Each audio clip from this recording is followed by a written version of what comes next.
推廣知識共享，網絡電視網課網購平台，立即進入焦點網 www.fmtv.hk 會員積分系統推薦會員計劃，多買多賺，全新系統至啱你心水。Hello， 大家好 ，Hello 師傅，大家好，嘉文好。喂，師傅，2025咧呢個月節年嚟咯喎，係啊，大家咧最緊張、最想知道嘅就係12生肖嘅運程啊！我想問下啦，首先都想問下啦，你唔好講呢12個住，好，最緊要咧講咗嗰幾個咧，邊幾個係犯太歲先？好啊，咁啊，2025年咧月字木火蛇年啊，咁啊就睇下以下有邊幾個生肖咧係犯太歲好嘛？咁啊顧名思義啦，蛇年咧就係值太歲啦，咁係當年太歲啦。咁啊呢個自害沖啊，咁啊變咗害咧就係即是豬仔啊，豬仔豬女你就係沖太歲啦。咁沖太歲咁樣撞擊喎，係嘛？咁啊變咗佢對你嘅影響係比較犀利啲，陣間你要聽住啦，好嘛？咁另外咧就係猴啦，猴係刑太歲，跟住虎咧係破太歲。我會喺嗰個生肖講關於平述嗰個生肖嘅時候咧，我就會講，但係點樣去大家要小心啲。咁即係話嗰4個犯太歲嘅生肖就係蛇、豬、猴同埋虎啦。冇錯冇錯。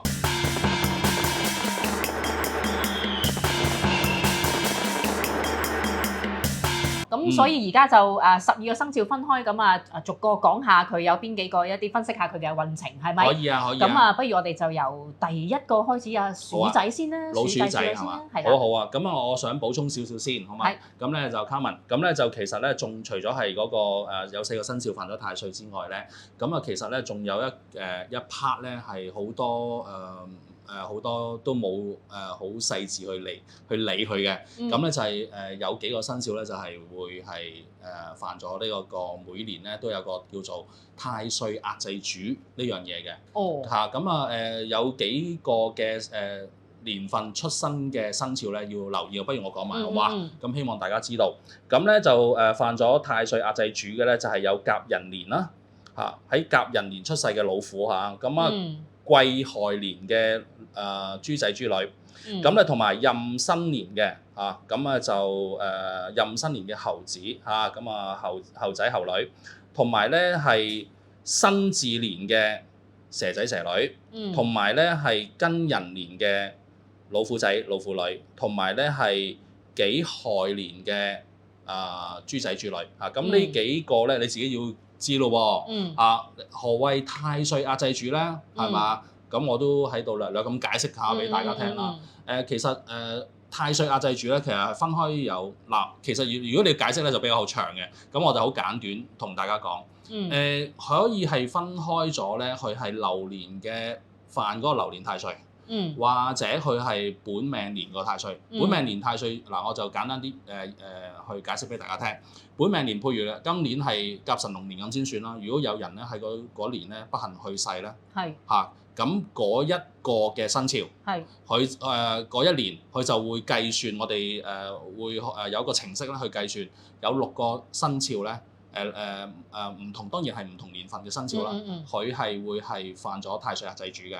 咁係何謂太歲壓制主咧？即係話嗰個生肖就不可以去出席或者去主持嗰個亡友或者屋企人嗰一個嘅做祭祀嘅主持人，咁樣為之太歲壓制主。咁流年者咧，亦都係啦。咁流年者譬如有啲親戚朋友過咗世，咁亦都會我哋有個計算嘅方法咧，係會計到你出嚟咧係有邊幾個，即係好似我哋頭先講我哋明年2025年咧呢個月字年咧就係有甲寅癸亥壬申同埋辛巳庚寅同埋係己亥呢幾個嘅年份嘅生肖咧係犯咗太歲壓制主，咁你就唔好出席咩盡量避免去出席呢一個探病問喪嘅情形，否則咧你就好容易會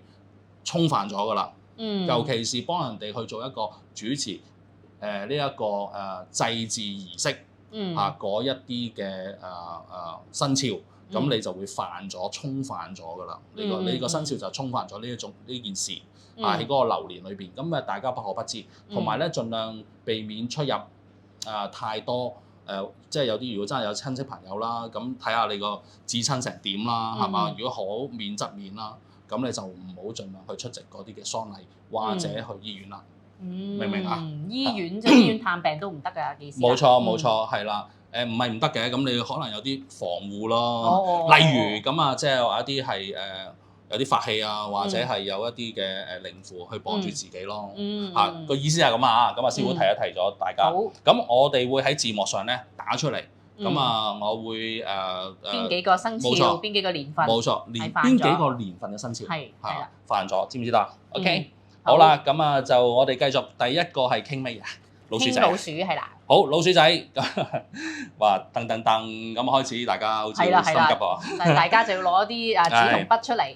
就寫低。好啦，老鼠仔係嘛？嗱，咦，好勁抽喎，老鼠仔。係有咩勁咧？咁啊屬鼠嘅你咧係嗱，我哋先從4個方面去分析嘅，每一個生肖都係嘛？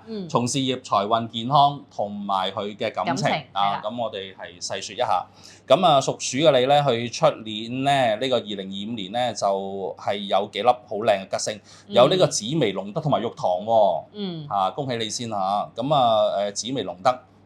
都係一啲非常高級同埋尊貴嘅貴人星。咁紫微咧係代表咗權力上嘅嘢，好有權力，同埋佢亦都係代表咗一個貴人嘅。咁龍德亦都係一個係好幫你都笑住口幫你嘅。你明我意思嘛？係啊，即係佢係好 nice 嘅，即係話如果你喺你自己嘅群體工作裏邊係有呢啲咁樣嘅貴人去協助你咧，你係無往而不利。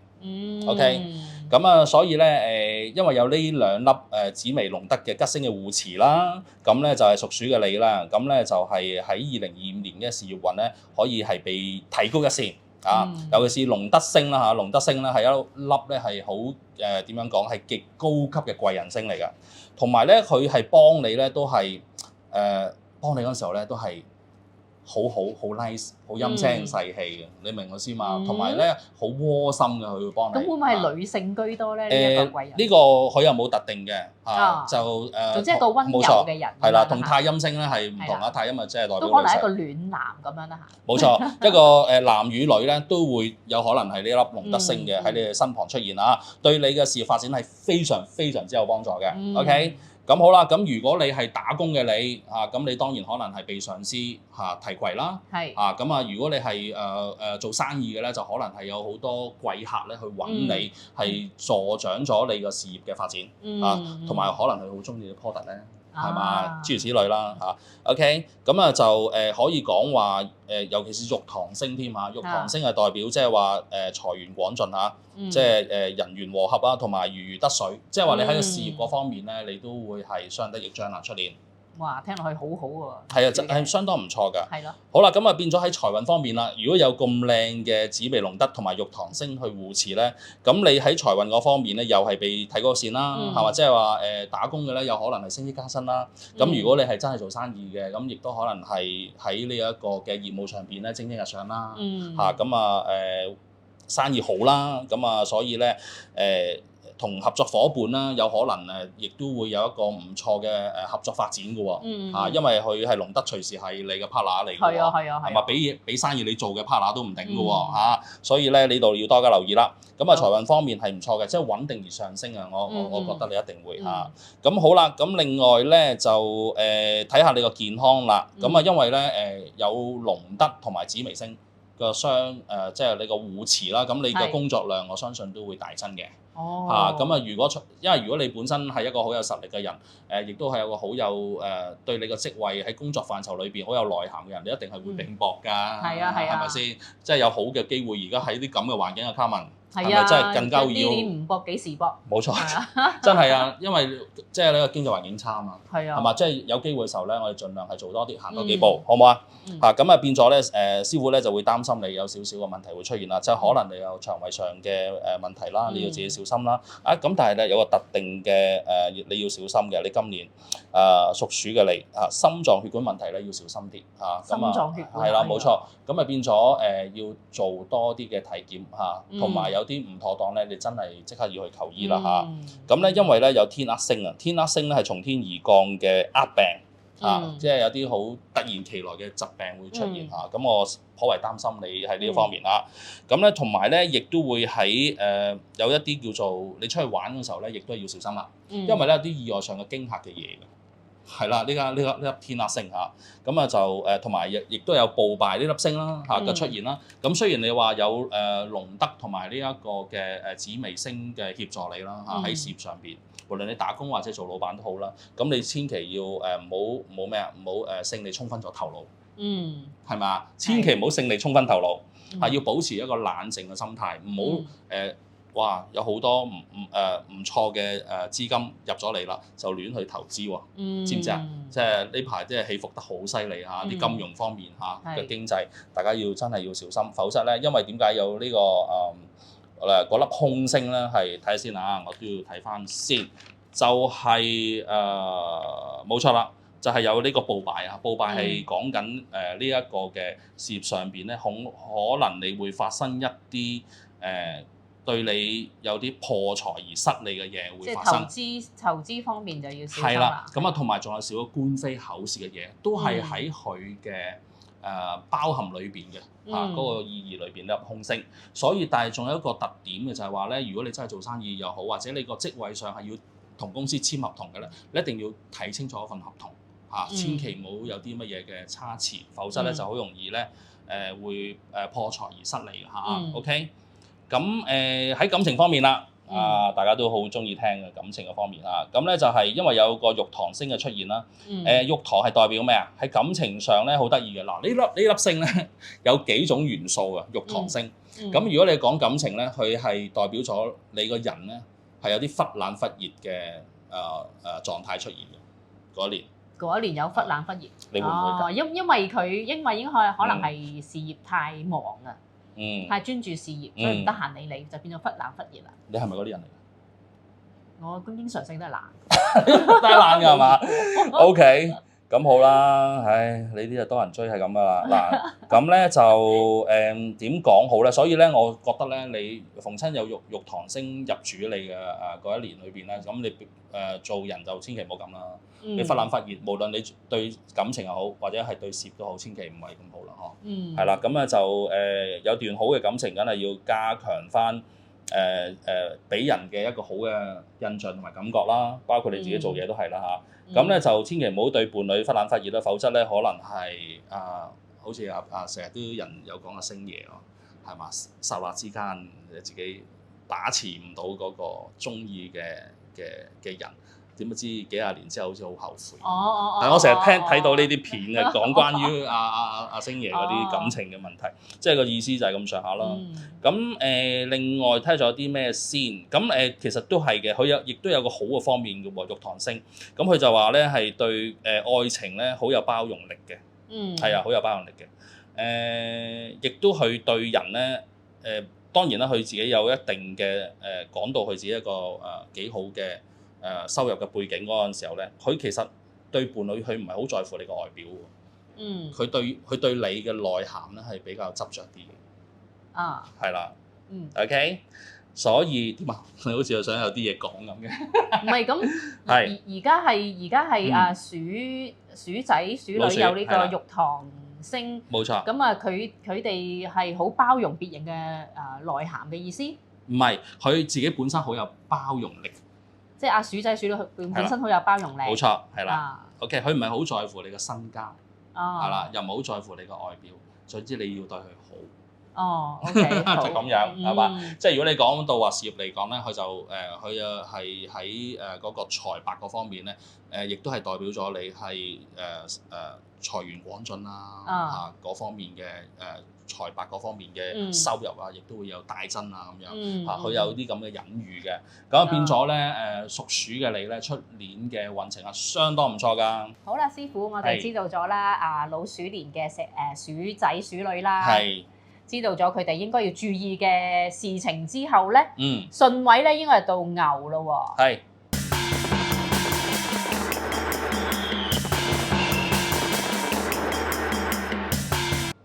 到牛啊！咁而家我哋下一個生肖我哋講牛啦。係啦。Carmen，好啦，咁牛咧佢都唔差嘅喎嚇，出年咧就有粒華蓋星啊，華蓋星啊，粒吉星華蓋星。咁空星嗰方面咧就係有天同啦、白虎、天哭同埋黃幡嘅嚇。咁咧就好啦，咁我就從佢事業嗰度開始同大家分析下嘛。咁佢事業咧，因為有華蓋星啦，因為華蓋星係一粒係才華之星。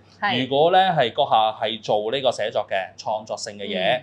或者係繪畫啦嚇，繪畫啦，咁藝術嘅文化藝術嘅工作㗎啦，又或者你係graphic designer interior designer 嗰啲咧，咁你就 OK 啦或者係服裝設計嗰啲嚇，咁咧你喺創作上邊嘅靈感咧零舍澎湃嘅零舍澎湃嘅，所以咧你喺呢個蛇年裏邊咧，喺自己嘅事業嘅創作靈感咧係非常之澎湃，咁你因而咧亦都會得到人哋嘅賞識。哦，即係多人欣賞佢嘅作品咁樣。冇錯啦，咁當然如果你真係打工就係咁啦，如果你係真係自己係有盤生意嘅咧，咁你當然係可能係會被好多顧客咧係賞識，同埋咧俾好多 order 你啦。哇！OK， 咁同埋但係有一樣嘢咧就唔好過分，因為你逢親咧做藝術嘅人咧都過分自我㗎。哦。大家要小心啲。藝術家嘅脾氣。係啦，冇錯，華蓋星係隱藏住背後有呢啲咁嘅特質嘅。咁變咗好多時候，除咗自己嘅主見之外咧，你都係有時如果人哋有啲個別嘅好嘅意見，你都要接受嚇，唔好俾人覺得你好偏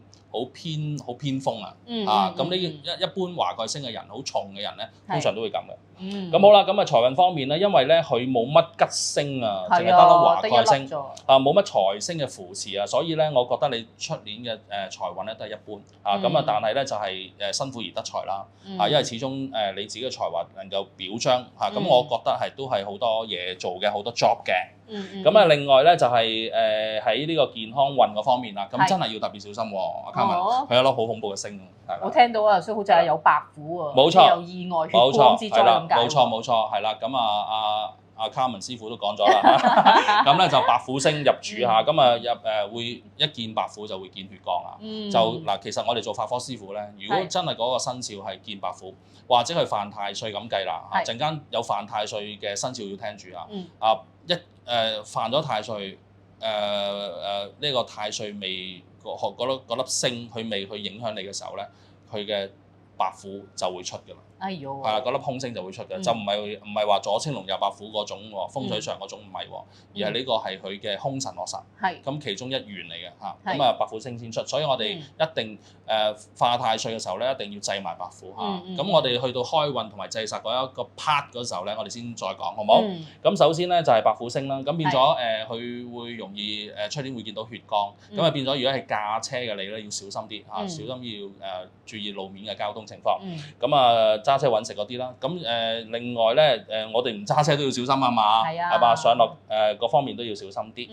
咁另外咧就有仲有一粒天紅喎，天紅星咧就主你本身個人咧就好容易會有啲嬲怒嘅情緒啊，情緒容易波動咁變咗容易敏感要小心啲。OK，咁亦都喺感情嗰方面啦，好嘛？感情嗰方面咧，我又會見到黃幡同埋天哭呢兩粒星喎。咁佢哋都係因為本身華蓋咧，亦都係代表一啲多愁善感嘅，有個特質喺度嘅。咁變咗，如果仲有呢兩粒空星咧，去主宰咧，黃幡呢粒星係主呢個六親係不和㗎。咁六親不和，即係可能你同你身邊伴侶啦，或者係自己屋企人啦，咁發生啲容易係會起爭執，有一啲嘅感情上嘅摩擦，咁變咗係呢一方面咧，就要自己好好把持住啦。咁就夫妻之間或者伴侶之間多啲體諒，係啦，係咪啊？唔好成日鬧交咧，去食下嘢啦，睇下戲啦，係嘛？係啊，即係有少少嘅口角之爭嘅就。自己行開少少啦，明知自己有呢一個退一步，係啦，退一步。OK，咁跟住仲有天哭啦，天哭呢粒星咧係有幾個元素嘅，天哭呢粒星天哭呢粒星咧係代表一啲好傷心嘅嘢，成日都會因為你華蓋又撚住呢個天哭喎，華蓋頭先阿師傅咪講話你多愁善感嘅，同埋好孤芳自賞嘅，即係你成日都冷冰冰嘅坐埋一邊嘅，你明唔明啊？咁成日諗埋啲無謂嘢，咁好容易咧就會因而咧係自己自我傷心嘅嘢係會好多㗎，即係自己亂諗嘢。喂，即係咩啊？諗多咗，會唔會啊？即係其實我成日有啲善信嚟求助，我覺得有好多嘢都係諗多咗嚇。咁咧就同埋可能做同自己嘅伴侶咧或親戚之間咧，好容易會發生一啲嘅一啲摩擦啦，頭先講咗啦嚇。咁所以咧喺亦都會今年咧，即係話嗰個2025年咧，喺蛇年裏邊咧，亦都會可能咧係親戚朋友之間有啲百事會出現。係啦，同埋自己亦都會可能有啲不明嘅病咧會出現啊，所以咧要係自己注意自己身體啦。忙還忙啦，好唔好啊？係啦，咁咧就仲有一樣嘢要匯報俾屬牛嘅朋友們聽喎，因為咧喺24山裏邊咧，咁牛係屬於丑啊嘛嚇，喺丑山嗰度咧，你係犯咗五黃煞啊，就今年你要留意師傅。另外會係我諗立秋今個月已經係立秋㗎啦嚇，即係過幾日已經立秋啊。咁可能係11月啦，初我就會有一份化煞嘅表咧，你要留意下啦。五黃啊，你係有五黃煞啊，要小心啲啊。OK。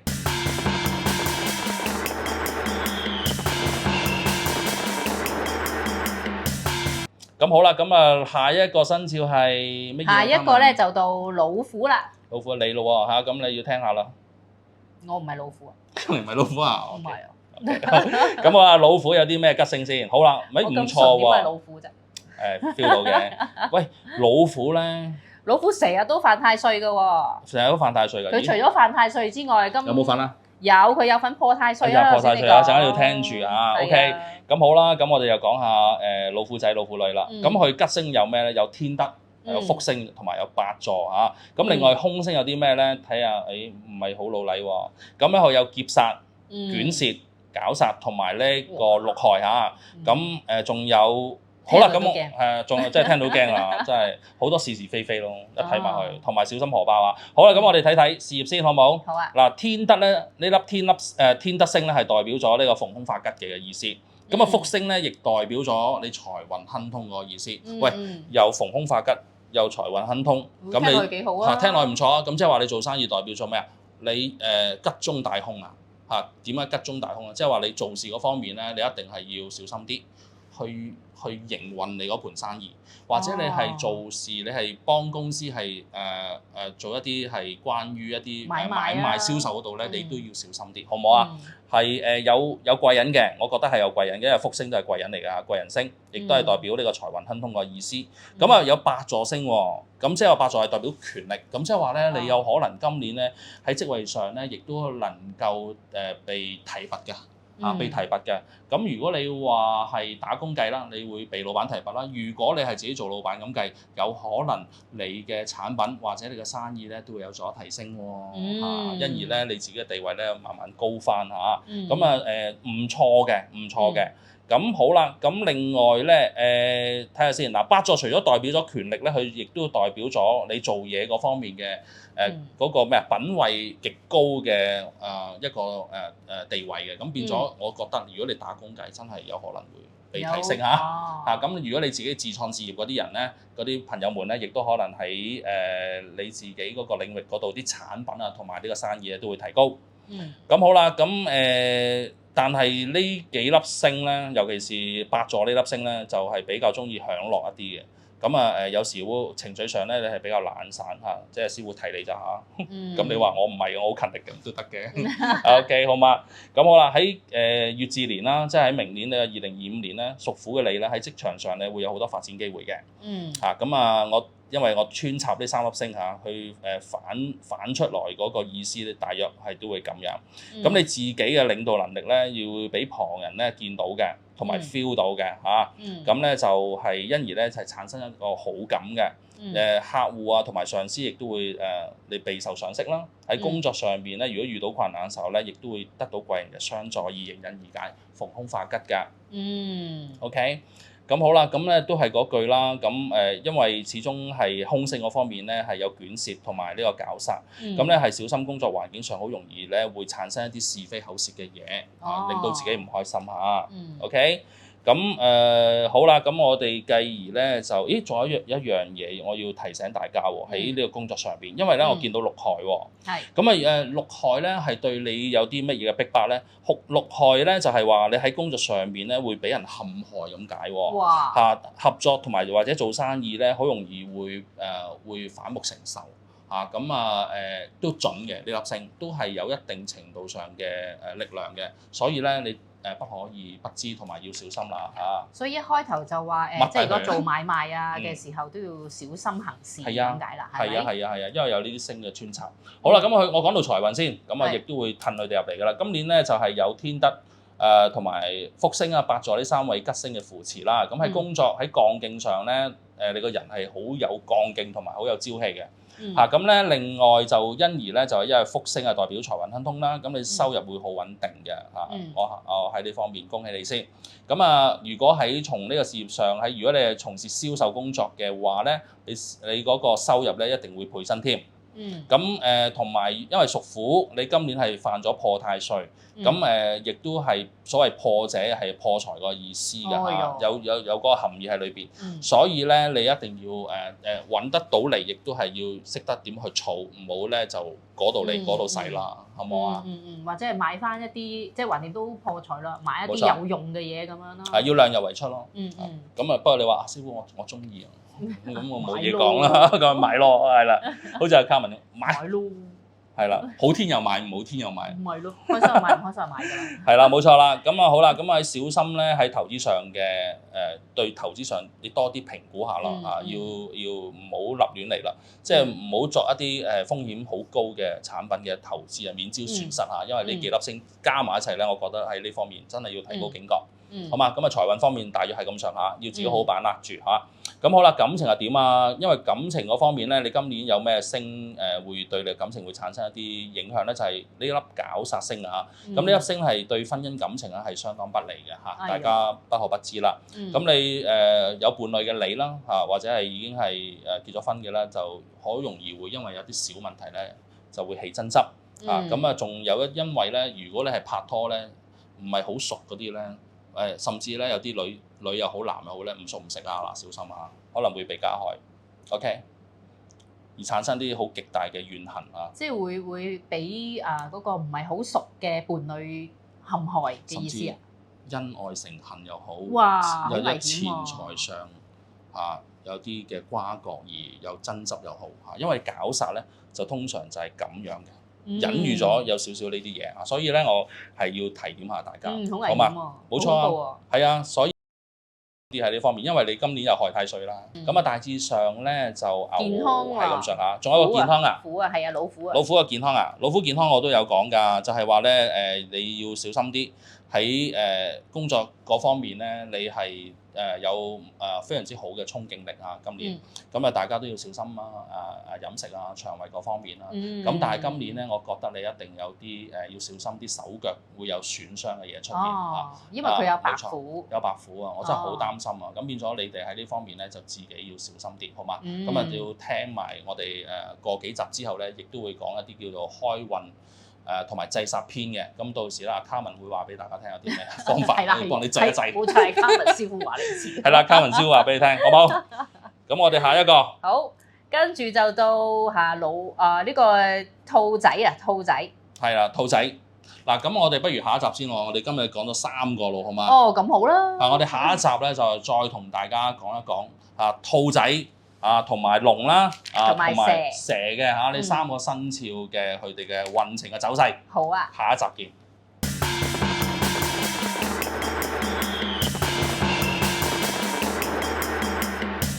兔仔，兔仔曾經都係咩喎嚇？咁今年因為即係話呢個2024年咧，兔仔就麻麻地。真係乜嘢吉星都冇嚇，真係要自力更生。好啊，好嘛，咁就兔仔2025年咧就恭喜你啦。咁你有粒好強大有力嘅貴人星嚇，同埋工作星。呢粒咧就係叫做6分6分。咁咧另外6分星咁我陣間會分析㗎啦。咁空星有啲咩？我同講埋先。空星有天狗、吊客同埋災煞。OK， 好啦，咁分析下。兔仔，你嘅事業點先好嘛？好啊。嗱，6分咧係代表咗係咩咧？揾錢能力極高嘅一粒星嚟嘅。係啦，揾錢能力極高喎。咁即係話你從你身邊你自己喺工作上面嘅範疇裏邊，你會把握到好好嘅機會咯。你如果把握到好機會嘅時候咧，你就會好容易會咩啊？產生你自己嗰個嘅財帛啦，或者係功能上你係多啲客戶啦，咁啊亦都可能好多人係會喜歡你啦，中意你啲產品啦，係嘛，中意你個 present 啦，咁啊因而去幫襯你啦嚇。咁所以咧，你出年嘅揾錢能力係相當之高，做嘢各方面咧係好得心應手嘅，咁啊甚至好福至心靈嘅諗嘢嗰方面，對你喺工作範疇上邊咧係揾錢嘅能力係超高嘅一個嘅生肖。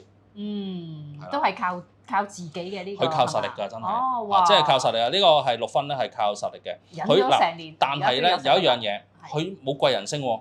係啊，成個盤佢冇貴人星啊，咁啊變咗咧喺心力上邊啦，你做嘢係雖然話你係好搏殺同埋咧你係好揾到錢啊，你出年嚇，咁但係咧就係因為你冇貴人星嘅扶持，係始終係爭啲，所以你係咪過往已經係建立好一個人際關係咧？係嘛？如果係嘅話，咁佢更加會相得益彰，就唔需要驚啦。如果唔係嘅咧，你都係成日咧鼓氣包腮嘅咧，咁咪賺少少啦。係嘛？所以師傅成日同大家講咧，最緊要咩？人緣和合係好緊要。卡文係咪啊？識人好過識字。係冇錯，就為叻嘅啫。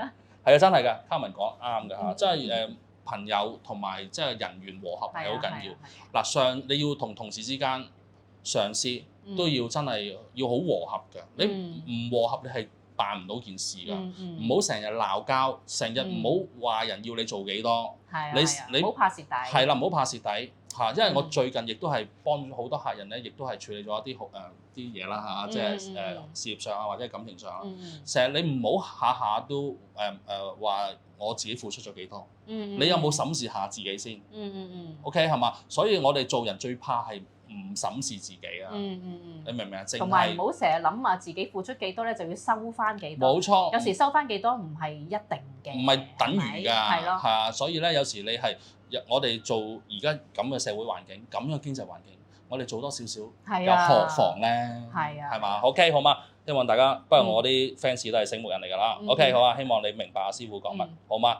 咁好啦，咁啊事業上大致上係咁啦。係嚇咁因為你冇貴人星所以你喺你自己嘅自身已經係有建立咗好好嘅人際關係咧，你就好好利用出年啦。佢會係呢粒星咧6分呢粒星係可以助旺咗你揾錢嘅能力嘅。咁如果你自己本身已經係好有 power 同埋好有嗰個內涵，亦都係好有技術嗰啲人咧，你出年一定係唔錯嘅喺呢個事業上面。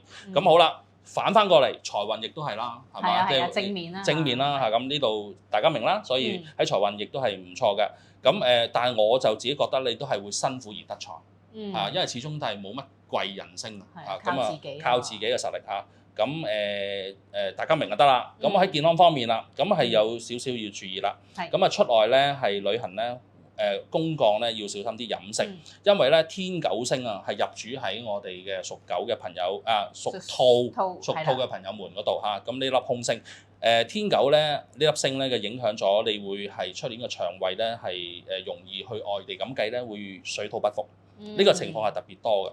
另外咧亦都係代表咗損傷車禍呢啲嘢㗎。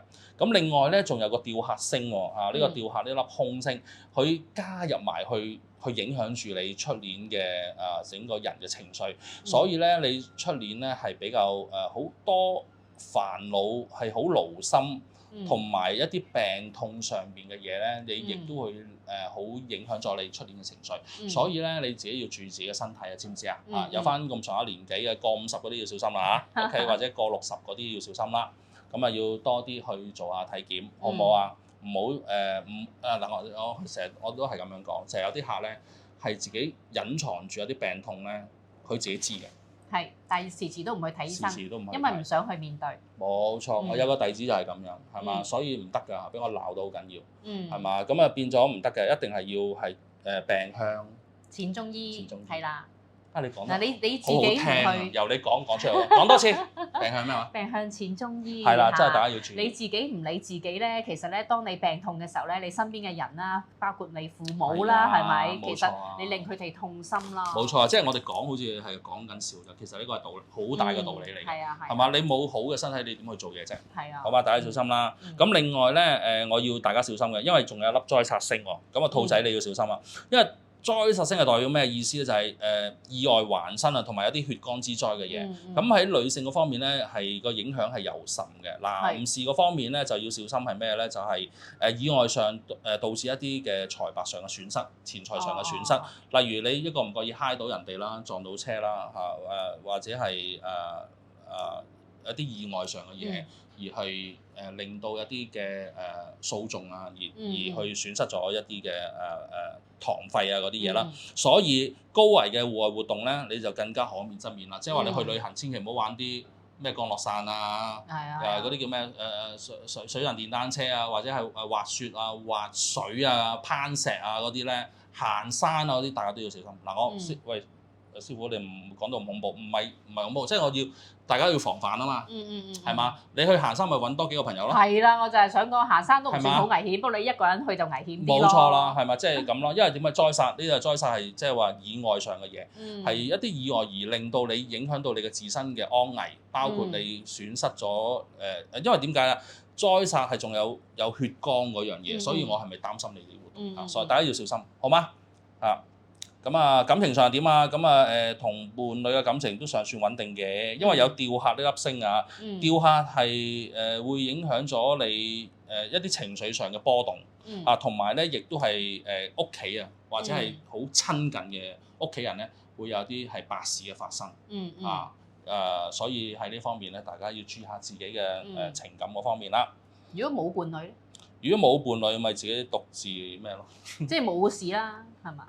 唔係嗰個意思，而係你係自己嘅親戚至親嗰方面咧，比較容易有一啲喪事嘅發生，因而引起咗你個情緒，跟住你自己喺度係嘛啡啡聲咁喊啊，咁呢個咧都係呢粒星咁即係如果未有伴侶，因為未有伴侶咧就單身，但係就獨自喺度苦惱關於吊客嘅受到嘅影響。冇錯，吊客嘅意思就係咁樣啦，好嘛？所以大家要小心啲。咁啊，兔仔就差唔多啦。兔仔總之咧，出年咧就係辛苦而得財。咁我都係喺事業上咧都係睇高你一線嘅。你揾到食嘅出年真係有食力。有食力。好啊，咁我哋一轉去龍仔啦，好嘛？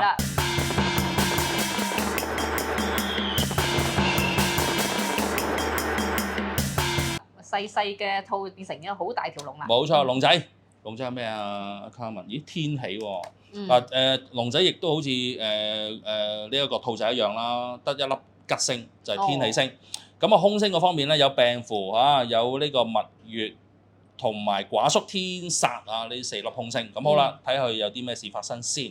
咁好啦，咁我哋分析下佢嗰個事業嗰方面。今年有天喜星嘅駕臨扶持啦。咁啊，天喜係一粒桃花星嚟嘅喎，係主婚姻同埋一啲喜慶上面嘅嘢。咁啊，一起就破三煞咁所以呢粒吉星咧對你嘅扶持咧係好重要嘅出年。因為你凶星都幾多有4粒凶星。咁睇下先，呢粒凶星唔係 sorry 呢粒天喜呢粒星咧，亦都係一啲化凶為吉嘅一粒嘅喜慶之星嚟嘅。咁係遇災咧就係會消災嘅咁啊遇吉咧就會添吉嘅呢粒星。咁幾好喎！所以咧有呢粒星嘅照住咧都係唔錯㗎。咁事實上咧有啲報喜事嘅，即係會有啲報喜嘅嘢發生咯。天喜有啲喜慶嘅嘢會發生。咁例如升職加薪啦，係啦，就有滿嘅訂單啦。如果你係做老闆咁計呢啲都係關佢事嘅，好嘛？都係關佢事嘅。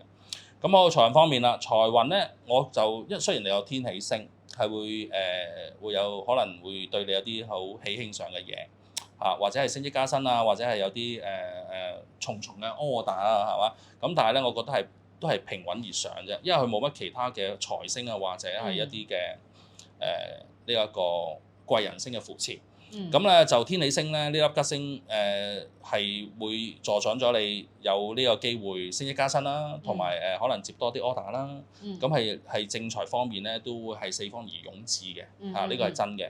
咁但係咧就要小心，因為我哋有蜜月呢粒凶星，蜜月咧就係會係喺啲個別行業裏邊咧，你都係會遇到啲困難重重嘅。係佢代表困難重重。蜜月呢粒星，OK， 所以咧亦都係代表一啲變化唔定嘅元素喺裏邊。變化不定者有可能係轉行、轉職或者係搬屋搬寫字樓咁呢個都係關你事嘅。但係咧，佢主困難重重嘅元素係多啲。所以我覺得你出年咧個財運咧係平穩而上嘅，都係嚇。冇乜突破性嘅發展，咁唔錯啦。都好好㗎啦，都唔錯啦。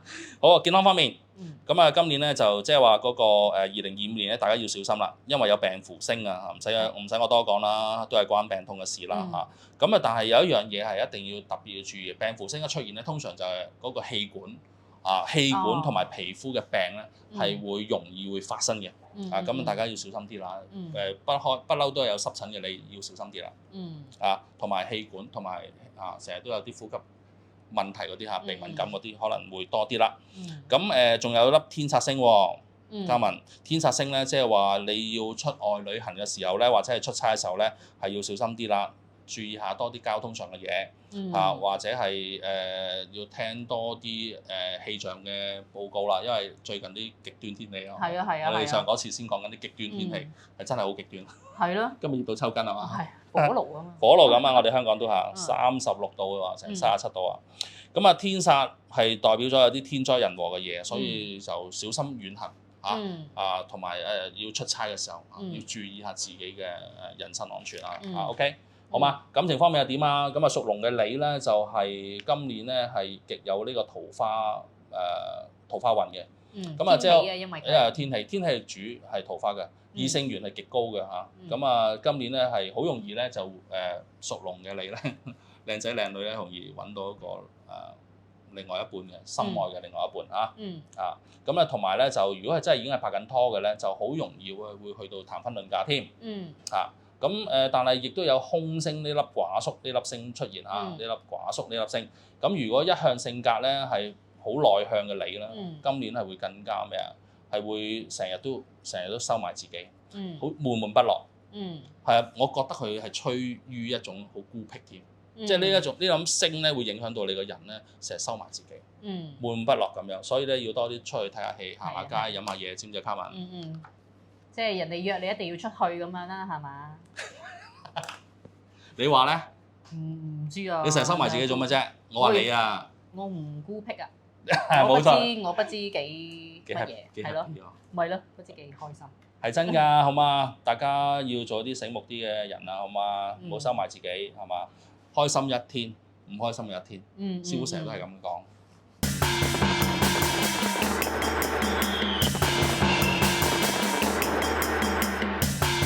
OK， 好啦。咁下一個就下一個到你個 friend 喎。好啊，蛇啦。好啦，蛇仔蛇女睇下點啦。我冇屬蛇嘅 friend 啊。嗰個師姐咪咯。邊個？成日話求偶嗰個啊。OK， 好啊。咁咧就有歲駕同埋天解。一諗起佢好笑。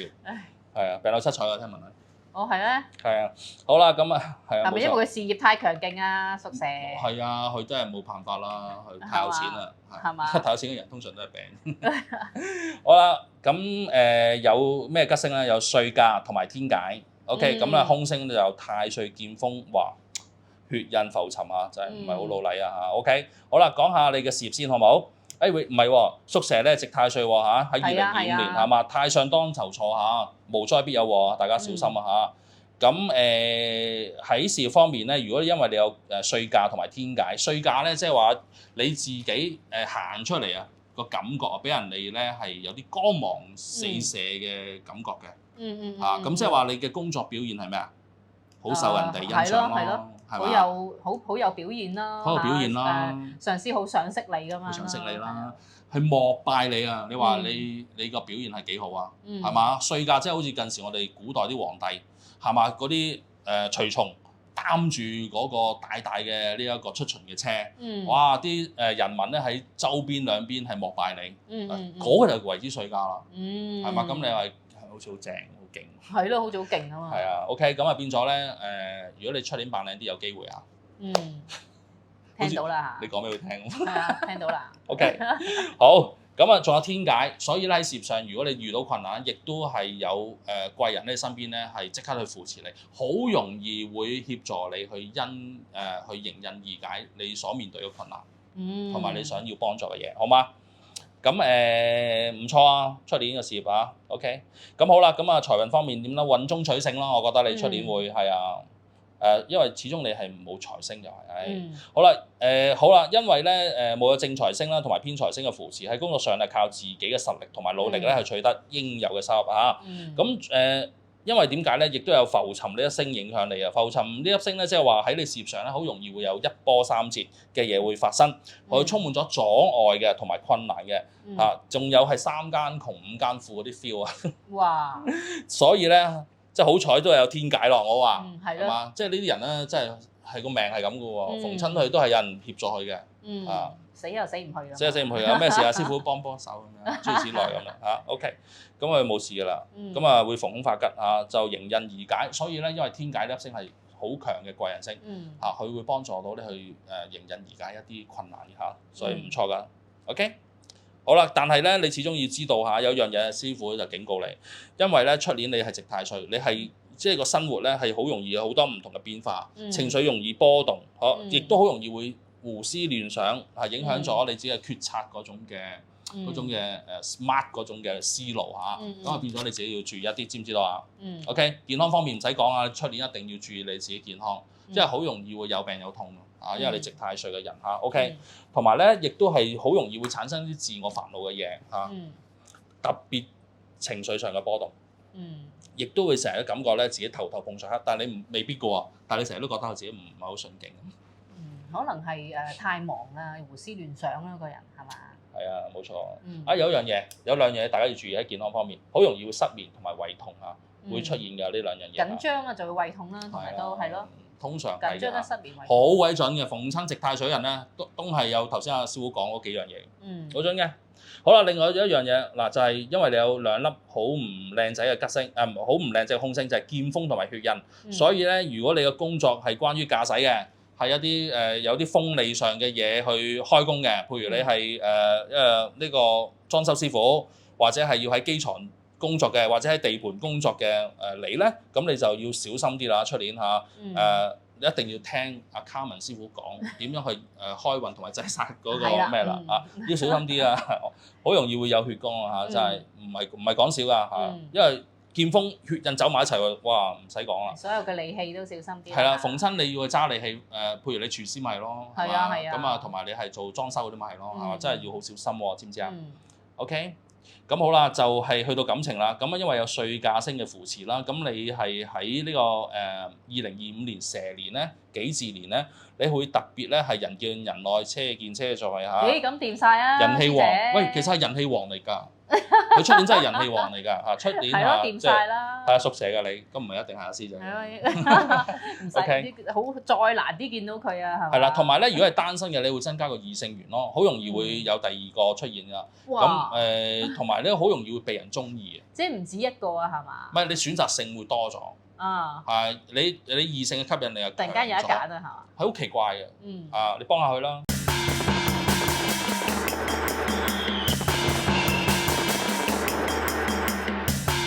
Hello， 大家好，我哋又翻嚟啦，師傅。係啊，卡文。師傅辛苦晒啦，就一唞氣咧，已經講咗咧，頭嗰6個咧生肖㗎啦。嚟緊咧，我哋今集咧要講咧就係馬、羊同埋猴仔、猴女佢哋嘅。好啊，馬先啦，猴係嘛？好，馬仔嘅好啊，我哋講下屬馬嘅你啦，好嘛？咁啊喺2025年蛇年，咁啊馬仔咧就有咩嘅吉星咧？有天空、太陽、文昌、天廚。咦？哇！聽咗咁耐，而係第一個生肖咧，聽到咁多個吉星，咁多粒星啊！係咯。好嗱，我睇下個走勢點好嘛？好啦，咁睇下阿馬仔馬仔馬女你點啦？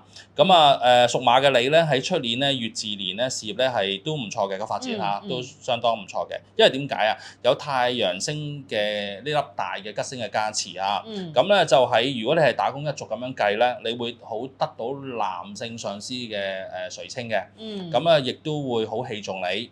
咁咧就因為我見到亦都有文昌呢粒星入主喺你嘅宮位裏邊，所以咧你喺工作上邊咧係零舍咧係機智嘅嚇，同埋醒目嘅。咁所以咧，你係從工作嘅表現嗰方面咧，你亦都俾到佢好多佢啱心水嘅嘢，所以亦都得到佢嘅權力上邊嘅下放啊，同埋照顧。所以咧係出年咧你自己嘅事業發展咧係相當唔錯㗎。咁就另外咧我亦都係見到有天廚同埋天空呢粒星啊。天廚咧就係代表咗，如果你係嗰個職業係從事飲食嘅職業嘅你咧，咁喺出年咧你嘅發展，你嘅自己嘅煮食才華嗰方面咧就會更加係另一片天空啦。咁咧就另外咧就天空呢粒星咧就係代表一啲思想同埋抱負嘅。咁即係話如果好啦。咁講咗嗰幾粒星嘅特徵喎，咁如果你係綜合咗佢之後咧，出年如果你係打工，你係一位廚師，係做廚房嘢咁先算，咁可能你得到老闆嘅垂青，可以會你自己嘅位置會可能會提升啦，人工亦都可能會提升啦。咁啊同埋咧，你所創作嘅菜肴咧，亦都會去被呢一個顧客喜歡啦，同埋被老細嘅喜歡嘅。咁啊，所以咧，我喺呢方面咧係非常之唔錯。如果你係做文職嘅咧，亦都係得到老闆嘅扶持嚇，相當唔錯。好啦，如果你真係打工咁計咧，未必係一定係老闆啦，可能係你自己同事之間嚇，同埋你個上司啦，係對你嘅扶持同埋係賞識啦。咁啊，亦都會你自己亦都會好似做嘢嗰方面係如魚得水嗰種感覺咯嚇。OK， 同埋但係你唔好因為咁樣而係放低咗自己嘅衝勁嚇，因為你有文昌星嘅扶持咧，你自己係你勤力嘅你咧，你一定係會得到人哋嘅更加嘅賞識同埋愛護嘅。咁係非常之唔錯㗎喺呢一個嘅事業嗰方面。嚇，出年我都比較提高你一線啦嚇。咁但係咧，我就見到有唔靚仔嘅空星都有一粒叫晦氣星。晦氣星咧就係主咩咧？係主係欠缺同人溝通啊。晦氣。好似你個即係講句嘢好晦氣㗎嘛。你個 friend 都晦氣嘅有時嚇。咁變咗做人千祈唔好咁。係咪要積極嚇？即係話喺你工作崗位或者係私底下對朋友都好啦嚇，都係一定唔好呢啲晦氣啊！呢啲係好人憎㗎。咁變咗你喺，但係有呢粒空星影響你喎。咁變咗你喺可能係喺你做事嗰方面，你待人接物嗰方面咧，你自己要加倍留意啦，千祈唔好踩咗落去啊！知唔知？可能有時忙得滯咧，就唔覺意啊，講嘢説話晦氣咗，講句 sorry 咯，唯有。搞掂咯，係咯，即時搞掂，冇辦法都講咗。啱啊！嗱，嘉文講啱㗎，你知錯咪認咯。有啲人做咗唔認，我仲唔出聲，係人憎啊！有時嗰句嘢自己唔知道，原來晦氣咗。係好人憎㗎，你做錯咗，你認一認冇乜所謂。你一個經驗嚟啫嘛，你下次唔好做錯，係嘛？同埋要認啊，做錯就要認。好啦，咁啊，另外財運嗰方面咧，因為你有太陽、文昌、天廚呢幾粒吉星去扶持咧，我覺得你事業上咧個發展咧係可以盡量可以表現你自己所長嘅。所以咧無論你自己係打工好啦，或者係你係做老闆都好啦。咁如果你做老闆咁計咧，可能你係亦都係得到顧客嘅好滿意你自己嘅呢個 product 啦。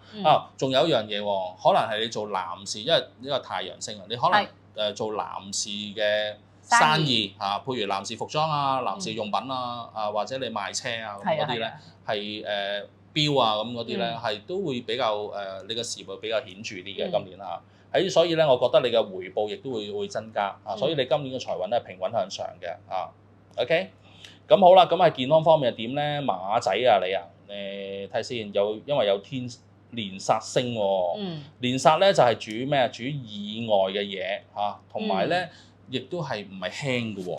係啊，所以咧我哋真係要小心啲。特別要注意心血管嘅問題，小心交通嘅問題啊！即係如果你駕車要小心交通啦。咁要時時都要留意嗰個路面嘅狀況啊！職業司機嘅你嚇，記緊嚇，因為有呢一個連煞星嚇，所以一定要化煞，即係你唔化煞唔得嚇。咁好啦，咁仲有，如果你只要出差或者旅行嘅時候咧，要特別留意，千祈唔好玩啲高危嘅活動啊！頭先阿師傅講過高危活動一樣啦，高危活動千祈唔好搞啊，大佬嚇！容易會產生有啲血光之災嘅嘢嚇。好啦，感情嗰方面又點咧？感情你真係多姿多彩啦。因為點解？有咸池桃花。嗱，咸池加桃花咧，你就容易有一啲咧係男女去一啲少去一啲色情場所，即係色慾嘅場所嚇。咁另外就係話好容易因為男女關係咧搞咗一啲婚外情。或者係第三者，或者係場外桃花。何謂場外桃花？即係你嘅女朋友或者你嘅太太有紅人出場，係啦，嗰啲嘢會發生。呢兩粒星走埋一齊就會咁，係嘛？咁如果你正面一啲嘅咧，亦都可以，因為你有桃花星咧，咁你嘅人緣運亦都會相對提升，異性緣亦都會相對提升。但係有咸池呢粒星咧，就影響咗你個情慾嗰方面會特別濃嘅，咁變咗大家要小心去處理，尤其是年青一輩。就唔好因為呢個情色嘅嘢咧，會影響咗一啲財帛嘅損失，或者感情上嘅損失。即係就算佢係單身嘅，都唔好因為咁樣踩咗落個氹度啦嚇。嗰啲好可能只係爛桃花嚟嘅啫。大家明唔明我講乜？即係唔好哇一抌個感情擺晒落去。有時有一個係陷阱。點解？因為我見到有連殺啦。因為你係要互相緊扣住嗰粒星。嗰啲嘅嗰啲元素，對你嗰年有啲咩產生啲負面影響，係嘛？咁可能你真係會為咗啲情色嘅問題，因而可能損失咗錢財嘅嘢啦，感情上嘅嘢啦，係嘛？情緒上嘅嘢啦，甚至人哋有啲嘢要要挾你嘅，大家一定要小心嚇。OK， 唔係講笑㗎。OK。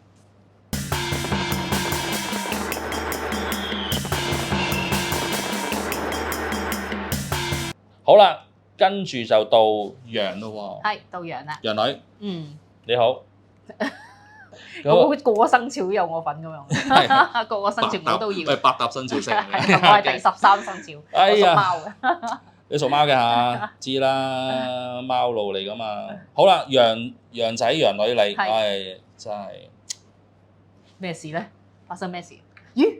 係咪漏寫咗嘢啊？呢一格乜都冇。嗰格嘢。即係好似今年嘅羊一樣，2024年嘅呢一個兔仔一樣，乜嘢吉星都冇，咁即係咩？要自力更生啦，係嘛？要加倍努力啦，係嘛？嗱，唔緊要㗎，師傅成日都係講，你冇吉星又點啫 ？OK， 你總之你平時都係有裝備自己嘅，係啊，自己都係有一個好好嘅事業基礎嘅。出年呢個2025年。穩打穩賺，係啦，靠自己努力啲，行多一兩步咯。係咯，啱啱先啊？如果你今年努力啲，下年就收成啦。下年唔收成，咪再下年收成啦。卡文師傅講嘢真係啱啊！仲有一樣嘢啊，卡文師傅，仲有一樣嘢就係咩咧？就係話你平時你都係對人哋，你人際關係都好嘅，你怕咩咧？係咪怕㗎？係嘛？咁啊，你即係已經係有個人際關係鏈喺度嚇，咁你一吹雞一定會有人相助。出外靠朋友就呢啲啦。冇錯啦，記住阿卡文師傅講啊，所以咧冇錯係紮實啲嘅，喺事業上係會有啲重重困難嘅，你自己感覺上喺事業嗰方面造作嗰方面咧係會有重重嘅障礙嘅，即係個感受上啊係真嘅嚇，唔係太如意嘅嘢亦都會出現嘅。但係如果你本身已經係好有一個事業嘅基礎，穩打穩紮嗰啲人嚟嘅嚇，亦都係要自強不息啦，唔好因為一啲嘅挫折而去好頹啦個人嚇。咁你如果唔係你出年就好難過，大佬365日喎，係嘛？唔需要嘅嚇。OK， 咁出年係艱難啲啊，事業上。咁好啦，咁財帛上更加唔使講啦，相對噶嘛。係啊。做乜啫？唔係咁變咗穩穩陣陣咯，冇嘢啊。OK， 仲有啊，唔係就咁麻麻地啊。因為點解咧？仲有啲空星啊。係啊，就係有飛廉、豹尾、天煞同埋地喪啊，陰公。所以喺你嘅事業上邊咧，係真係有啲打擊嘅出年。因為點解啊？嗱，我逐隻去解釋俾大家聽。咁好啦，你有豹尾星，豹尾咧係主咩啊？係容易俾人反咬你一啖。如果你係做生意嘅，要同人簽合同嘅，你好容易，你一定要好 care，你好睇清楚叫同事睇清楚所有嘅條文嘅嘢。你做生意，尤其是你好容易因為咧寫錯嘢，俾人哋反咬你一啖。呢個叫豹尾星OK， 俾人反咬你一啖嘅嚇。咁另外咧就係亦都要小心，有啲係會輸官司嘅嘢會出現。哇！嗱，兩件事嘅元素係緊扣住啦，係嘛？俾人反咬一啖。官司上邊要小心啲，咁即係話係拎咗個腦啊，已經係嘛，拎埋一齊㗎啦。所以咧喺呢方面咧，你係工作上面要簽署任何合同嗰啲嘢，唔好口講，要睇清楚，唔好口講我賠啊。OK，咁同同事之間嘅關係亦都係因為好多嘢都係靠同事做，咁有時佢咪係會咬你一啖咯，喺老闆面前係嘛，所以你一定要小心唔聲唔聲喺你背後啊。係啦，我驚你好有損失啦，因為點解咧？亦都有大煞呢粒星啊，唔係係咪大煞？睇先，我睇清楚，係大煞呢粒星。咁咧大煞係主咩？主一啲血光之災以外上而因而有血光之災嘅嘢。咁啊變咗自身因而咧會有啲損害上嘅嘢，醫療費用嗰啲咯。所以如果你有買保險就冇咁驚咯，係嘛？咁但係有時啲嘢都係要自己 take care 自己嚇。所以小心啦，出年即係屬羊嘅羊仔羊女啊，玩啊，唔好樂極生悲嚇！我話俾你聽，係啊，所以你出年一定要嚟係作福添啊！我話俾你聽，知唔知啊？係啦，咁啊，你到阿師傅阿卡文師傅講開運嗰時候，你一定要聽。係。唔係你真係大佬，係嘛？00442個得佢一個係吉咗。仲有係咪有地喪嗰啲喎？嗱，地喪嗰啲係代表咩？地喪係代表咪又係喪白嘅嘢咯。我咁樣睇咧，飛廉咧，即係我就聽飛廉咧，然後又炮尾咧，話珍禽異獸走晒出嚟咁啊！冇錯啊！你真係好嘢喎，點解你會知嘅？係啊，就係嗰啲嘢，即係真係啊嗰啲嘢咯，即係好俾人哋係篤背脊啊，好多是非上嘅嘢啊，係嘛？飛廉咪講緊呢啲嘢咯，即係所以要大家要係小心啲啦。地喪添，地喪係代表咗家人啊，自己嘅家人啊，或者係至親嘅有好容易有啲喪白嘅嘢，所以如果老人家嗰啲咧，一定要注重佢嘅身體同埋起居飲食嚇，即係呢啲星係有啲咁樣嘅唔好嘅影響㗎嚇。OK。咁啊，羊女我又講完咯喎。未講佢嘅感情。感情係咪啊？感情都係麻麻地啦。係啦，咁多嘢嘅影響。冇錯。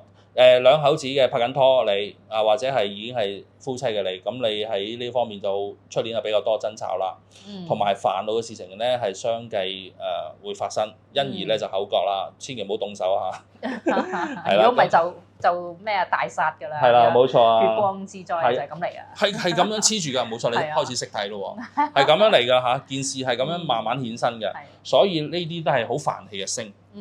同埋咧好容易會產生對你一啲唔好嘅情緒嘅波動，因而咧口角繼而動武，而家好多啦新聞你成日都見到啦，係嘛？真係都唔知點解今年004係咁嘅卡文。咁唔係咁個勢個大勢啊，個大勢係影響住好多人。氣氛唔好。係啊，氣氛唔好啦，咪影響到大家嘅感情。啱啱先睇到個新聞，又係一啲即係你講即係情緒嘅問題，跟住自己解決咗自己。冇錯。其實最唔好係咁樣。係啦。最近嘅事啫嘛。係啊，我今日睇到嗰個，佢解決自己嘅東西就係離氣啦。離氣啦，係啦，所以咧真㗎，阿羊仔羊女 take care 啦，知唔知啊？咁如果佢單身冇伴侶咧，係咪應該即係唔好諗啦？咁唔好諗啦。唔係同事之間咯。同事之間會人際關係啊嘛。佢係緊扣住你人際關係㗎嘛，係嘛？伴侶還伴侶，係嘛？拍拖還拍拖。你做嘢嘅地方最多是非㗎啦嘛，係嘛？即係嗰啲地方最容易產生誤會㗎啦。唔使諗啦，羊仔羊女都係要早啲過嚟作福先啊！作福幾大作福啊？係我重要係嘛？有好多嘅阿師傅好多嘢，你到時要聽啦。咁我哋係咪下一集見啊？阿姐？未，仲有咩？猴啊嘛，佢仲要刑太歲喎。Sorry 啊。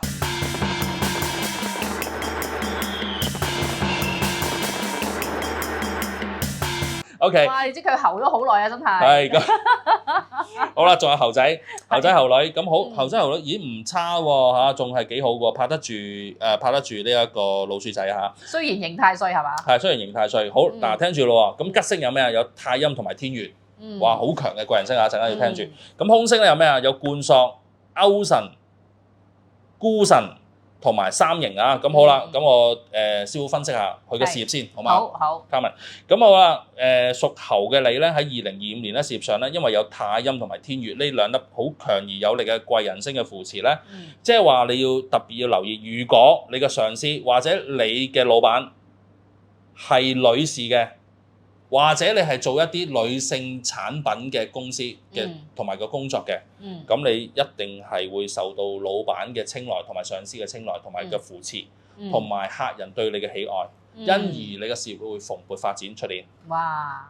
係啦，咁如果你真係做一啲關於女性嘅產品嘅生意嚇，嗰啲銷售員咧，例如化妝品啊、時裝啊、首飾啊、美容啊，係咪啊？呢啲咁嘅生意咧，我 for example 啦，咁你都會有好好嘅增長啊出年嚇喺呢個事業嗰方面。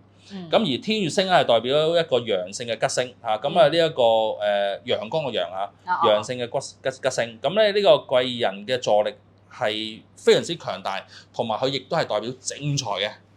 正財嘅吸引力嘅嚇，咁變咗喺呢方面咧係非常之正嘅。咁如果對從事文職工作嘅你咧係大為有利喎？點解啊？因為對男性嘅助力咧係尤為顯著喎，因為係屬陽啊嘛，呢粒星係屬陽。粒星係屬陽。所以咧係對男性咧就特別顯著㗎個助力。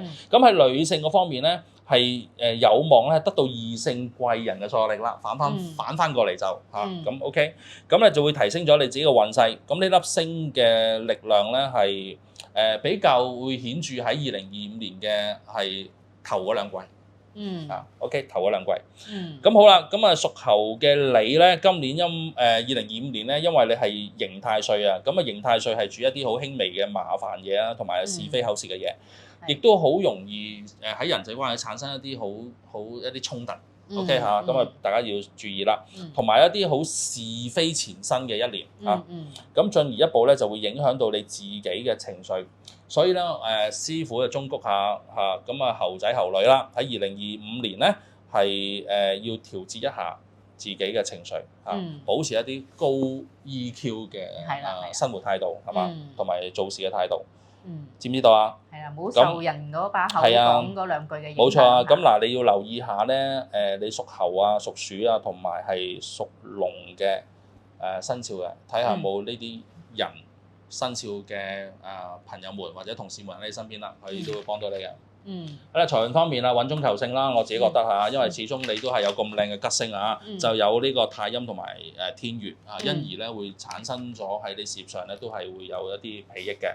咁繼而咧令到你嘅財運嗰方面咧都會係得到一啲裨益。咁好啦，穩中求勝嚇，咁但係要小心有咩啊？有貫索、勾神呢兩粒星喎。貫索啊，同埋勾神啊，呢兩粒星係代表咩咧？仲有三刑添啊！哎呀，喂，好奇怪嘅，次次都係咁樣走埋一齊嘅，即係係啊嗱，有貫索咧就會有勾神出現，通常都係咁。咁而家仲賴住個三刑添，咁好啦，咁做生意嘅你要小心啦。點解貫索係代表咩？因財失利啊，同 partner 啊，如果你有 partner 嘅因財失義添啊，失利又失義添啊，或者借錢咧俾人咧，佢好難將筆錢攞翻轉頭嘅。有借冇還。係啊，所以你出年千祈唔好借錢俾人。有出冇入。係啊，咁勾神係代表咩？心神好恍惚咯。一心神恍惚死啦！你揸車又好，或者做嘢又好，成日做錯嘢。係嘛？踩咗落去踩雷啊！我哋俗稱叫踩雷嚇。咁同埋咧就如果你係一個決策者，就好容易因為你心神恍惚而落錯決定。係啦。因而導致你公司損失，或者你係嗰條 line 你嗰個你係部門主管，你好容易令到嗰個部門咧係因你個決定而損失啦。咁所以簽署任何合同嗰方面咧，大家一定要係提高警覺啊，以免呢個因此而係有一啲財帛上嘅損失。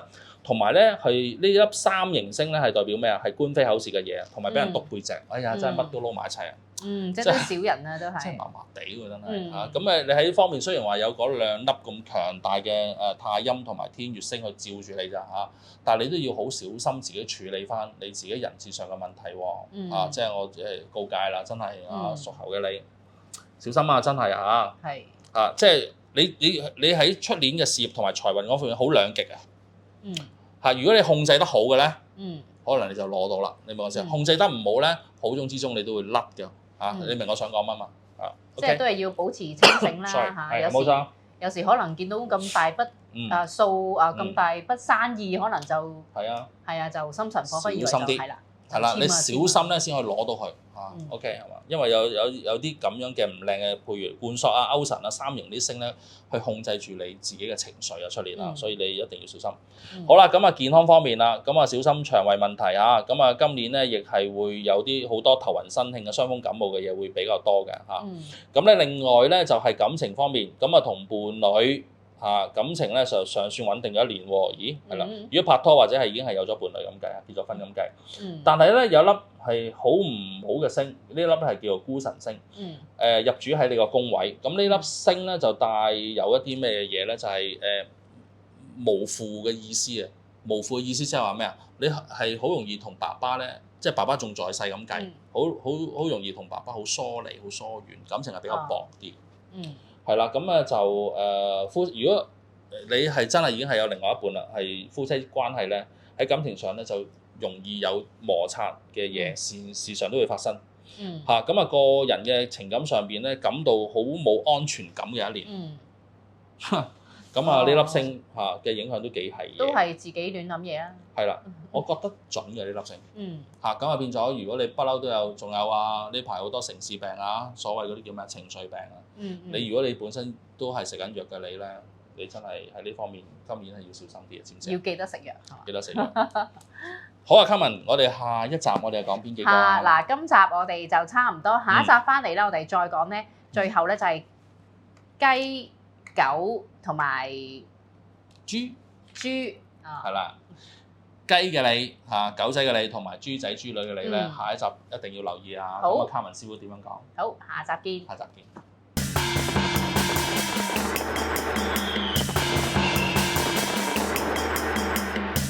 好啦，我哋又翻嚟咯，師傅。大家好。12生肖運程裏邊最後3個啊，雞、狗同埋豬嘅朋友仔等咗好耐啦喎。噔噔噔。係啦。係嘛？噔噔噔喎。係啦，咁啊雞唔錯係雞先。睇先，OK 啦。OK，咁我而家講下屬雞嘅朋友們。咁吉星有三台地解同埋將星嚇。咁如果空星嗰方面有啲咩代表咧？就係有五鬼、官符、的煞同埋破碎，都係好一般喎。嗱，我而家講下。咁好啦，咁事業嗰方面嚇，屬雞嘅你，咁喺2025年咧乙巳年咧。有三台地解同埋將星去扶持你咁喺呢個事業上邊咧，三台係一粒將星嚟嘅，將星嚟嘅係一粒官星嚟嘅。咁亦都係代表咗一個有權有勢嘅人嚟嘅。咁亦都係 for 一個。如果你古代計咧，係一個武官嚟嘅，武官嚟嘅。咁如果你係從事係喺警察部做嘢嘅，紀律部隊嘅海關同埋即係話總之係有把板槍嗰啲嘅咧，咁你會出年咧係零舍咧係如魚得水嘅，喺你事業嗰方面好多人扶持你因為有三台星。咁三台星咧，即係你好似10級以上嗰種嘅感覺OK，咁另外咧就係如果你喺大公司做嘅，係做管理層咁計咧，你對你嘅事業咧都係非常之有利嘅，因為你官星好，非常之耀目引人注意嘅呢粒星咧，亦都係主貴主吉嘅所以非常之正㗎。OK，咁三台星OK，咁另外咧就亦都會得到好多貴人嘅相助權力咧係亦都會得到提升，同埋咧個社會地位咧亦都會得到提升嘅咁好啦，如果你係讀書嘅你咧，即係話逢考試咧就必會多數都金榜題名㗎啦。哇！係啦，冇錯，三台星好正㗎，係啦。OK，咁好啦，另外咧就係三台將星。如果係咯，講咗啦呢個紀律部隊啊嘛，冇錯啊，呢個 OK 紀律部隊保安算唔算係咧？保安唔使陀槍喎。一定係陀槍嘅先得陀槍，因為佢係冇將星。而家有啲人做保鏢嘅咧？保鏢其實都係嘅，即係佢嗰啲都係冇啊嘛，係嘛？即係有咩事你要頂喎，大佬。係嘛？嗰啲咧都係有關係嘅都係會被提高一線。咁咧就亦都有個地解星。如果你係喺呢啲工作嘅崗位上邊而遇到困難咧，因為有地解星去協助你咧，都會有好容易會得到貴人嘅扶持而天解嗰粒嘅貴人星咧，係會更加會令到你好多嘢好多困難咧，真係可以迎刃而解嘅。地解咧個層次就會低少少OK，但係都 OK 嘅。但係都 OK 㗎咁好啦，喺財運方面啦，咁啊因為有三台同埋將星、地解星呢啲嘅扶持啦，咁啊升職加薪就嚟㗎啦，我覺得。咁另外咧就不過要小心啲，因為又有官符五鬼啊，咁啊同埋破碎星嘅影響。咁啊官符咧就係代表咧係官符入命咧就係我哋有一個有對計嘅。咁啊官符入命仇啊，口舌就無子憂。咁啊就係會容易導致你嘅破財啦，係啦呢個物件嘅損失啦，係啦，例如你啲靚古董唔見咗啊，名錶唔見咗啊咁樣嚇，同埋咧亦都係代表咗官非嚇，咁變咗平地咧就起風浪嚇，咁咧就亦有五鬼啊嚇嘅入主你個宮位，所以咧五鬼係代表一啲陰氣極重嘅嘢，好容易咧會惹上靈體嘅事情發生喎，嚇咁啊喺運勢啊同埋財勢上咧都會會有少少走下坡嚇，咁喺呢方面咧，即係話，如果你係出夜街嘅，你份工作係成日都係要夜晚好夜收工，咁你要小心啲啦。咁你到時咧就阿卡文師傅啲開運嗰啲開運篇啊，你一定要聽啊，要攞翻啲符咧傍下身啊，卡文啦。咁另外擋一擋啦，咁啊的煞嘅咧就係代表咗刑事訴訟嘅嘢嚇，呢粒空星，咁即係話有官非之險喎。咁啊送因為要有訴訟費啊嘛，可能你敗訴喎，咁啊因而損失咯嚇。咁啊所以咧財運呢方面咧，我覺得都係麻麻地嘅出年。咁如果你係做正路嗱，做紀律部隊，我會睇嗰時。係。因為穩定啊嘛。係。你如果係做生意或者係喺職場上度拼搏嗰啲咧，就可能係揾錢得嚟咧，可能有啲嘢會損失，尤其是做生意嘅你。要小心啲嚇，因為始終都係有官符同埋的煞破碎呢啲星嚇。咁好啦，我就講下健康咯，好嘛？咁啊，因為有破碎星啦、五鬼嘅空星嘅影響，咁啊破碎嘅咧就係主咩啊？身體啊流血啊，即係話有啲損傷嗰啲嘅唔好嘅情況會出現。咁亦都會有一啲校服嘅嘢，校服嘅哭星。咁啊古時代講話校服哭星即係咩啊？即係話可能有啲白事會發生啊。咁咧亦都係碎破咧，亦都係講緊係會被盜賊去打荷包，同埋咧會有啲口舌是非上嘅嘢，咁因而咧亦都有啲病痛嘅嘢會多嘅出年嚇，所以咧就係可能係喺醫療費用嗰度咧，亦都會係用多咗咁啊小心啲啊，出去玩啊各方面啊，小心個荷包啊，因為你有呢啲咁樣嘅破碎性啊 ，OK 破碎性冇錯同埋的煞啊黐埋一齊咧，通常賴住啊 ，OK 要小心啦，咁啊小心個荷包。好啦，同埋一樣嘢咧，因為呢咁樣嘅星咧，去影響到你點啊？你成日個心靈咧會感到好不安嘅，唔知點解。五鬼就係咁樣。OK， 五鬼星。疑神疑鬼嚇，即係好情緒好不安嘅。睡眠嘅質素咧就會好差。所以咧，你一定要出年你有一樣嘢，你肝臟，尤其是你自己係本身係開嘢嗰啲，同埋成日都好中意劈酒嗰啲，你真係要小心 take care 好容易會撞嘢。係因為你自己飲得太多，精神冇而傷肝嘅嘢，亦都會相繼會出現撈埋一碟所以咧係㗎。咁如果你嗰種我頭先阿師傅講嗰幾樣嘢，你都係嘅。你又返夜工，又好中意夜生活，又好中意飲食咁你就亦都容易會一個唔覺意，好似而家7月份一個唔覺意返夜街去夜街，咁你會撞到嘢。係啦，一係就撞到五鬼咁樣嘅嘢，一係撞到小偷，拉埋你一二邊打劫咁啊！冇錯，所以出夜街都要小心啲啦。係啊，所以講到感情嗰方面咧，我就冇乜評論喎。係啊，呢個就冇嘢好講添，直情真係冇乜嘢好講即係一般般啦嚇。感情上，因為冇乜吉星空星都睇唔到呢啲咁嘅嘢。但係咧就都係嗰句啦，就如果你係本身有伴侶咧，就穩定嘅睇下，因為點解咧？就係始終你有三台地解同埋將星呢啲咧，如果你真係做政府工咧，同埋做啲大型機構，你本身已經係有個好穩定嘅職位咧，就係啦，咁少啲麻煩嘢啦。OK， 做生意小心啲嗱，如果做生意嘅俏雞嘅你做生意嘅師傅俾個忠告你小心啲有嘅。出年係有好多唔同嘅生意嘅來源嘅，但係你要小心因為始終都係有五鬼官符，尤其是官符加破碎呢啲星咧，好唔老禮嘅小心啲合同上嘅嘢OK， 好啦，下一個啦係咪？嘉文師傅，下一個屬咩啊？下一個屬狗啦。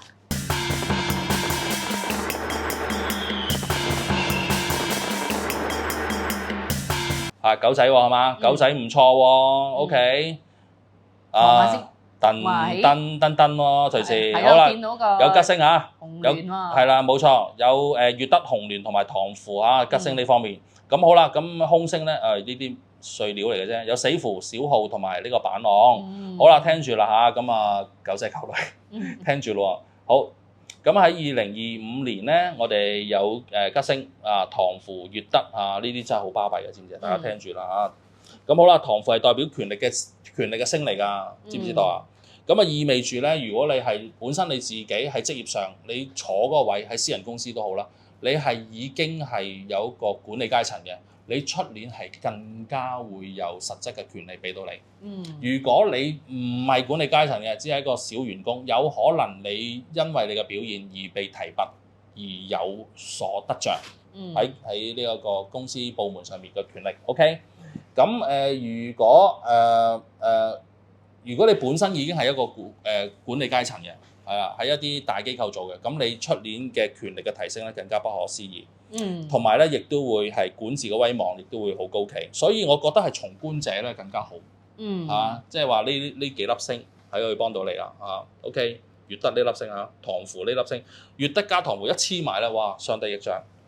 好啦，咁另外一樣嘢我要提一提幾位嘅，冇錯，提一提狗仔嘅喺呢個事業上邊，尤其是如果你做紀律部隊啊，同埋喺啲大機構做嘅嗰啲叫做咩管理階層啊，已經係好有實力嗰啲咁計咧，你千祈唔好功高蓋主啊！OK， 要小心呢樣嘢。好彩你有個貴人星相助，嗰咧就係月德啊！呢個係做事係會助長你咧係事半功倍。知唔知道？咁月德呢粒星係非常之好㗎嚇，同頭先呢一個太陽太陰嗰啲咧係拍得住㗎。OK， 咁恭喜你嚇！喺事業上有貴人星嘅相助月德係一粒係好慈祥、好和藹可親嘅，幫你都係笑住幫你㗎嚇，呢粒貴人星非常之正㗎嚇。你留意下啦，老一輩多嘅，老一輩多嘅相助你嗰啲人。咁財運方面麻麻地啦嚇，有小號星喎咁唔係嘅，你係揾到錢嘅，你出年揾到錢嘅，但係你大細咯。小號唔少喎，即係嗰個損耗唔少。係啦，咁你唔係喎，喂阿師傅，我見到紅鸞喎，咁有機會咧就結婚生仔嗰啲嘢喎，辦喜事喎。啲錢係攞嚟結婚擺酒用。紅鸞星都係講緊啲喜慶事啦，係嘛？即係如果拍緊拖，你可能你真係談婚論嫁喎，就成數會好高。咁因為賴住小號咧，可能就係因為辦喜事嗰啲嘢咧，就係要使錢嚇。應使則使咯，即係。係啦，呢啲高興錢啦高興錢嚟嘅。咁好啦，咁健康嗰方面咧係見到有死符咁變咗死符係代表破財。健康欠奉咁變咗板浪星咧，代表咩啊？一啲意外而跌倒而受傷嘅，有啲譬如係咩啊？騎馬啦、騎單車啦、電單車啦、水上電單車啦嗰一類嘢，即係你明我想話，你玩嗰樣要騎住嘅咁而跌落嚟而受傷嘅板浪就係講呢樣嘢咯。跌落嚟嗰下嘢，馬鞍個鞍咁啊。冇錯啦，知唔知啊？小心一下 OK， 騎馬、騎電單車嗰啲水上電單車嗰啲嘢。健康麻麻地出年自己要小心啲OK。要作福呢個真係要作福，我話俾你聽。